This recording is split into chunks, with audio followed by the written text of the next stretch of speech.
بسم اللہ الرحمن الرحیم۔ رسول اللہ صلی اللہ تعالی علیہ وسلم نے فرمایا، مظلوم کی بد دعا سے ڈرتے رہنا، کیونکہ اس دعا کے اور اللہ تعالیٰ کے درمیان کوئی پردہ نہیں ہوتا۔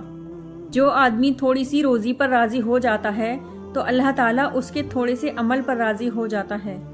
رسول اللہ صلی اللہ تعالی علیہ وسلم نے فرمایا، میرے بعد کوئی نبی نہیں ہے اور تم لوگوں کے بعد کوئی امت نہیں ہے۔ ہر امت کی آزمائش کسی نہ کسی چیز میں ہے اور میری امت کی آزمائش مال ہے۔ جب جہنم پیدا کی گئی تب سے میکائیل علیہ السلام نہیں ہنسے۔ جو شخص مومن مردوں اور عورتوں کے لیے مغفرت کے لیے دعا کرتا ہے، اللہ تعالیٰ اس کے لیے ہر مومن مرد اور عورت کے بدلے میں ایک نیکی لکھ دیتا ہے۔ میری چاہت اور خواہش ہے کہ میری امت کے ہر فرد کے دل میں سورہ یاسین ہو۔ میں نے جنت میں دیکھا کثرت سے وہ لوگ ہیں جو دنیا میں فقیر تھے۔ میری امت کے بوڑھے کی عزت کرنا میری عزت کرنا ہے۔ نیکی انسان کی عمر کو زیادہ کرتی ہے۔ مریض کی عبادت کرنے والا واپس آنے تک جنت کے باغ میں رہتا ہے۔ زیادہ مال جمع کرنے والے لوگ اللہ کی نظر میں حقیر ہیں، مگر کثرت سے صدقہ کرنے والے لوگ اللہ کی نظر میں محبوب ہیں۔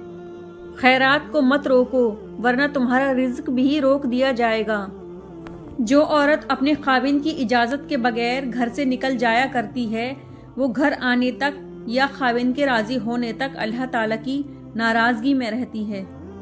یا اللہ، میں نے اپنا ہر معاملہ اور اپنی فکر کو تیرے سپرد کیا۔